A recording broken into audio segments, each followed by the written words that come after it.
News चॅनलमध्ये आपलं स्वागत आहे। आज आपण आलेलो आहोत शिरूर लोकसभा मतदारसंघामध्ये आळंदी गावाच्या या ठिकाणी कार्यकर्त्यांमध्ये विजयाचा जल्लोष या ठिकाणी साजरा होताना आपण पाहतो। कशा प्रकारे आनंद तुम्ही साजरा होताय।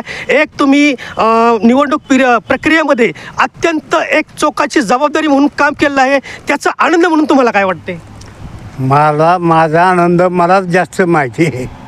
काय मी पहिल्यांदाच अध्यक्ष झालो राष्ट्रवादी शरद पवार गटाचा महाविकास आघाडी कार्यकर्त्यांचा आणि जनतेचा विजय आहे। निश्चितच आज काही फेऱ्या होणार असतील तरी डॉक्टर अमोलजी कोल्हे हे जवळजवळ 1.25 लाखाच्या फरकाने आघाडीवर आहेत आणि निश्चितच कोल्हे साहेबांचा 1.5 लाख 2 लाखांनी या मतदारसंघात विजय होतील, खासदार होतील आणि प्रथमतः मी त्यांना खासदार झालं असं डिक्लेअर करून महाविकास आघाडी आळंदी शहराच्या वतीने शुभेच्छा देतो पुढील कार्यास। पहिल्यांदा तर आम्हाला एवढा आनंद झाला आहे की आमच्या गंगेत मावळना एवढा आनंद आज आम्हाला सर्वांना झालेला आहे।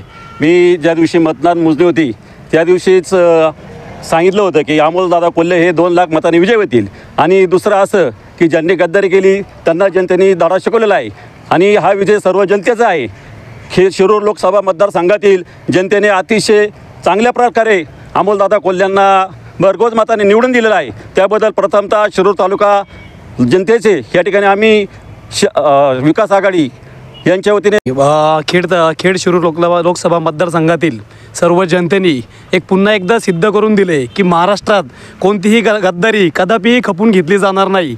गद्दारांना महाराष्ट्रात धडा हा शिकवला जातो हे महाराष्ट्राच्या मातीने एकदा पुन्हा एकदा दाखवलं आहे।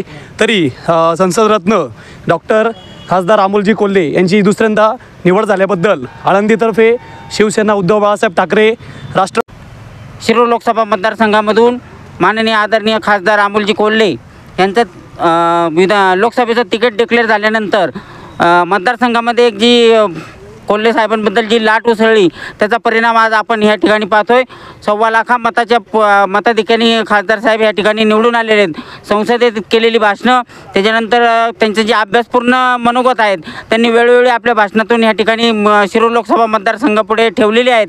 त्यानंतर पवार साहेबांचा आशीर्वाद, पवार साहेबांचं नेतृत्व हे या ठिकाणी खेड तालुक्याने पुन्हा एकदा सिद्ध करून खेड विधानसभा मतदारसंघामधून भरपूर मताधिक्य अमोलजी कोल्हे यांना या ठिकाणी दिलेले आहे।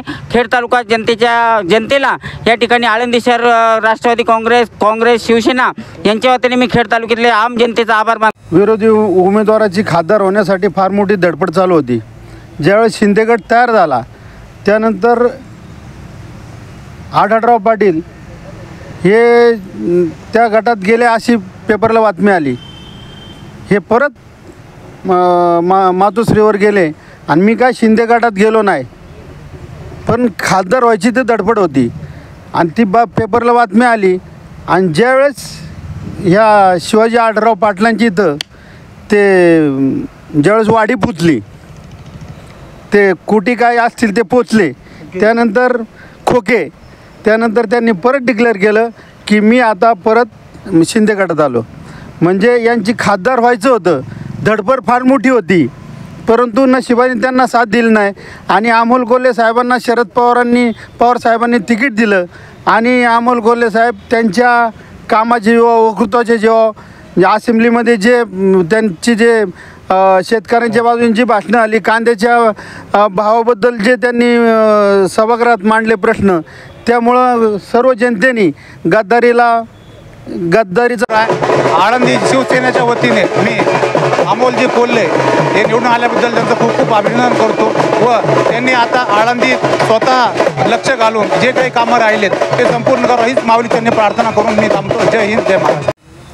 मी नूतन खासदार सन्माननीय डॉक्टर अमोलजी कोल्हे यांना आळंदी शहराच्या प्रश्नाबद्दल एवढंच सांगतो। आळंदी दर्शन बारीचे व्यवस्था, आळंदी घनकचऱ्याची व्यवस्था आणि पाण्याचा प्रश्न हे 3 जे प्रमुख प्रश्न आहेत ते खासदार साहेबांनी ह्या 5 वर्षात निश्चित सोडवावे अशी आळंदीकर ग्रामस्थांनी वतीने त्यांना विनंती करतो।